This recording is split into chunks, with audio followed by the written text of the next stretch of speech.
What is up, ladies and gentlemen, boys and girls? Welcome back to the channel, Ace's Place 22, where I'm Ace and this is my place 22, and here we are with more Ace's Thrills and Chills nights 26 and 27. That's right, we're doing 2 nights as usual. Why? Who knows why? Doesn't really matter. Like, subscribe, that's why. There you go, got the answer. And here we go. Going to be talking about a handful of flicks. I think I have them in the right order-ish. Oh, I'm tired. It's been a long Monday. It's the 27th today. Recapping yesterday. Going to talk about what we're watching today. And that's about it. So here we go. Let's get right into it. This is for today. This is for today. And this was all yesterday. So yesterday I kicked it off with this. Not this twofer. You didn't get. I already did The Howling, but here we are right here with John Carpenter's The Fog. I watched this again yesterday, the 26th, and it's a pretty simple, straightforward movie. Pretty cool, creepy movie. I definitely think back in the day when it came out in the early 80s, it would have been one of those movies where I was like, oh shit. This is pretty creepy, even though it's simple. Like, and by simple, I don't mean it as in. Well, no, I do mean it as in. There's really nothing to it. Just this fog rolls in. There's these ghostly creatures that are in the fog, and they want a specific item back. And that's it. That is it. It's very creepy, low key, and I say low budget, but that's to today's standards. Where it's probably back then it was just the coast of Maine, and they let the early morning fog roll in, and they videoed that, and then they just kind of edited little shadows within it. It's very gross. I don't want to say very gross. It's gross at times when they do show, you know, the creatures within the fog. You do get to see like this wet person look. I enjoy it. I like the ghost. I like the ghost story of it. I forget the woman's name, and I should know it. Adrienne Barbeau. I think that's how you say her last name, Barbeau. She is this radio host or DJ, if you will. So she kind of narrates in a sort of way the movie, which is very fun. You got Jamie Lee Curtis in it and Tom Atkins. They're just two random people that find each other and then end up smushing and become characters entangled within the fog. It's a pretty good flick. That's all I got to say. Go check it out. The other ones were my daughter picked this one out. We watched this one together. Devil Another, making his return to form in these reviews. Not so much maybe the movies, but M. Night Shyamalan with Devil. Now, I've brought this movie up before in like certain little communities and comments and stuff. Not a lot of people like this movie. I personally enjoy it. I really enjoy it. I think it's fun. It's definitely bizarre. It's a psychological thriller. It makes you think once it's done and over with about your own life. At least it did for me for a few minutes. It's got some pretty cool effects. The story's neat. It's kind of like it definitely is a whodunit of sorts, and it plays with, you know, the horror element of it, and I just think it's fun. And it's all about 5 people trapped in an elevator, and one of them is the devil. And that's all you need to know.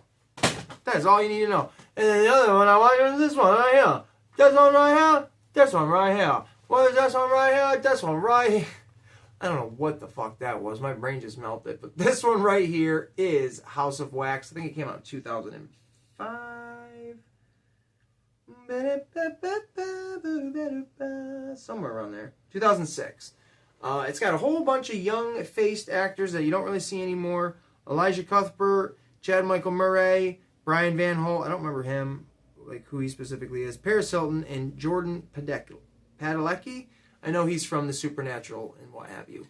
But House of Wax, it is a remake, I believe, of a remake. This is a pretty great film. Definitely, I don't know if it's underrated or I think it's a sleeper, but it's definitely a good movie. All about individuals that have a kind of horrible upbringing and live in this very interesting little community. The title says it all, House of Wax, and it doesn't shy away from that title at all. There are some of the coolest special effects in this movie, practical, that I can't really say you didn't see around this time. You saw a lot of good stuff in the early 2000s, but from now, like currently now, this was great. When there's one scene where there is a person made of wax, and the skin starts to peel. It's gross. Go check it out. I don't know what I'll get in trouble for saying too graphically, but go check it out. House of Wax. Up next tonight, what we're going to be watching is Paranormal Activity. No, this is a six-pack. Yes. They're fun throwaway movies for a kid to watch. Yes. The first one is actually genuinely creepy. Yes. But that's not the only one we're watching tonight. I think we're going to watch this and then the other one and see where we're at. But the first Paranormal Activity is pretty dang cool. I genuinely like it. It's got two people in it. It's found footage film where the two individuals, Mika and Sarah or something like that, I don't remember their names, they live together and they videotape everything, and some ghost stuff starts happening. And it's all very subtle at first, and then it starts to become pretty, severe. The movie became iconic just because it was one of those found footage films that actually found success. And it was very much like the Blair Witch Project, where they didn't come out and say this was real, but it felt that way. It was done well enough for people to believe it, and it did, span 6 or 7 frickin' movies. And the first one is genuinely creepy. Like, when they do the shots and they have, like, the camera set up, kind of like how I have my tripod now with my camera facing me. Their bed would be this way. And first you see the sheets start to get pulled. And then someone get, like, ripped out of the bed. And then they would put stuff on the ground, like flour or baby powder or something. And you'd see, like, little footprints in it. And shit, it was weird. It was creepy.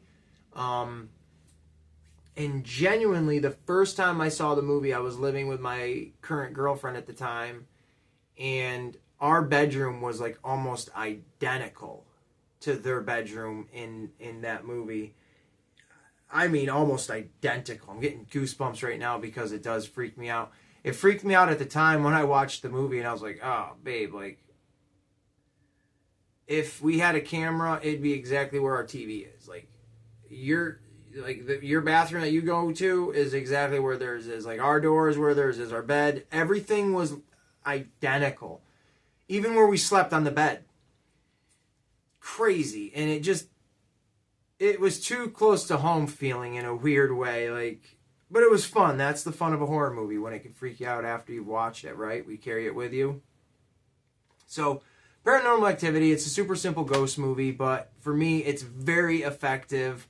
So I picked up all 6 of them. I don't know where. Don't ask. And then this is the one. I'm going to introduce it to the kid. I don't think I've watched it with her yet. But the original Alien with Sigourney Weaver, John Hurt, other people. I'm going to yawn. Directed by famous Ridley Scott, who's directed so many science fiction films. This started it all. I wasn't born yet. This was like, what, 1978? Something around there. I know it was. But this started it all for, like, what could be, what is horror. I definitely buy into it.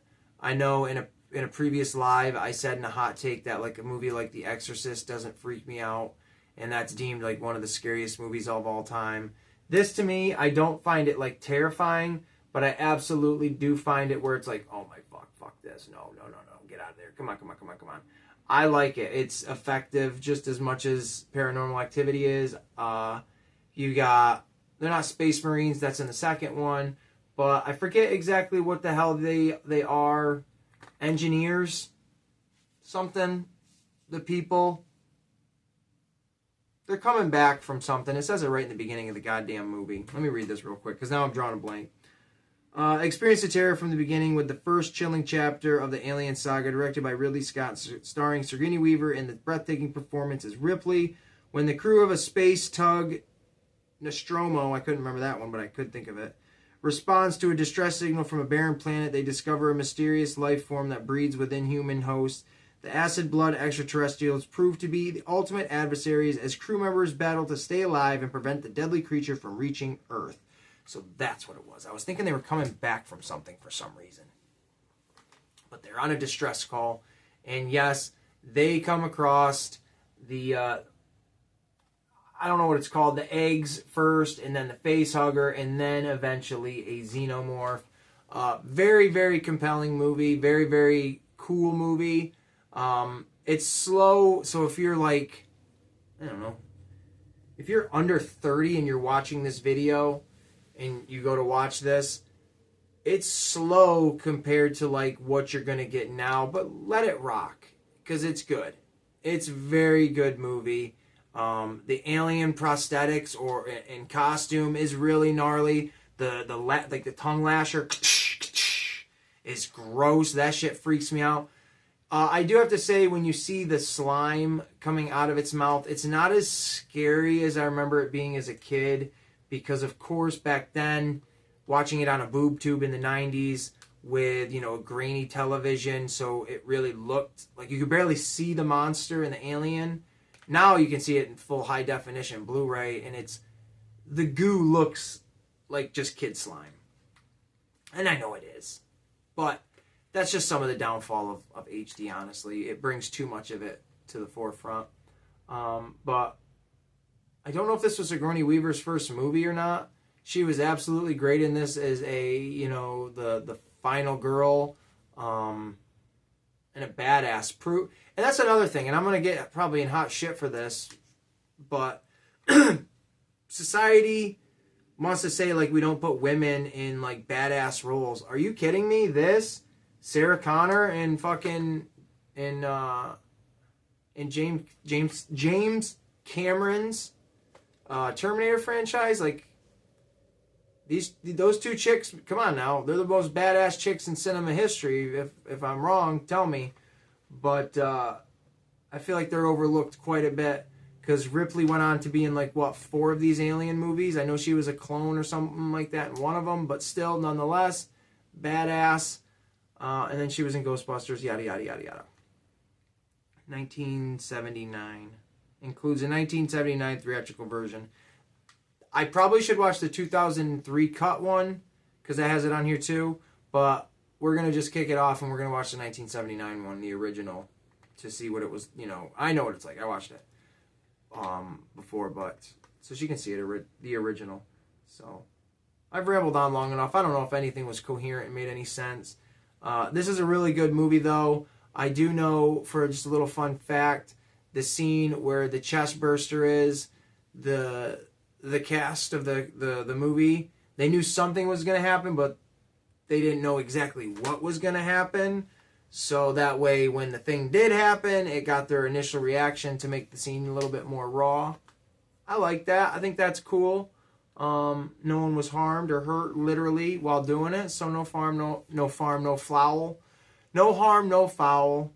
And other than that, in space, no one can hear you scream. I'm so lame. I hope everybody is enjoying their spooky season. We are coming to a very, very close, sad end with the spooky season. It actually does leave me depressed, because when I think about it, I have all the movies and shows that we've gone over and I've watched, and it feels like there's not many. It's crazy. I always feel like I fit way, way more into my spooky season, but this month has just flown right by, honestly, like absolutely flown by.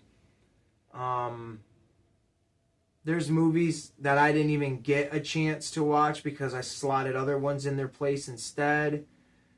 Just work. Definitely the work schedule of picking up a lot more hours has changed compared to what it was. It's just, it makes me sad. It really does. It makes my little heart sad because I do love spooky season. And there's tons more movies I wish I could fit in. I'm going to try to get all of the rest of the Halloween movies, the Michael Myers movies, into the rounds. TKD Bar, my buddy, mentioned Critters. I have the first 4. I cannot find them for the life of me. If I can find them before Halloween, I'm going to watch them. I don't know what movies I'll be putting out on Halloween that I've watched. Maybe specifically Halloween itself. I'm running out of ideas to stay creative, honestly, just because I'm burnt out. But I'm trying. I'm going. Hopefully everybody's enjoyed them. I know these videos don't get a ton of views, but for the people that do watch them, I appreciate it. If you keep coming back, please like the video. I'm sure it helps. Leave a comment down below on which horror movies are your favorites. Do you even like Halloween? And your thoughts, anything like that. And this has been Ace's Thrills and Chills Nights 26 and 27 movie reviews. I hope everybody's enjoyed them. Alien, Paranormal Activity 1, Devil, The Fog, House of Wax, all of the good stuff.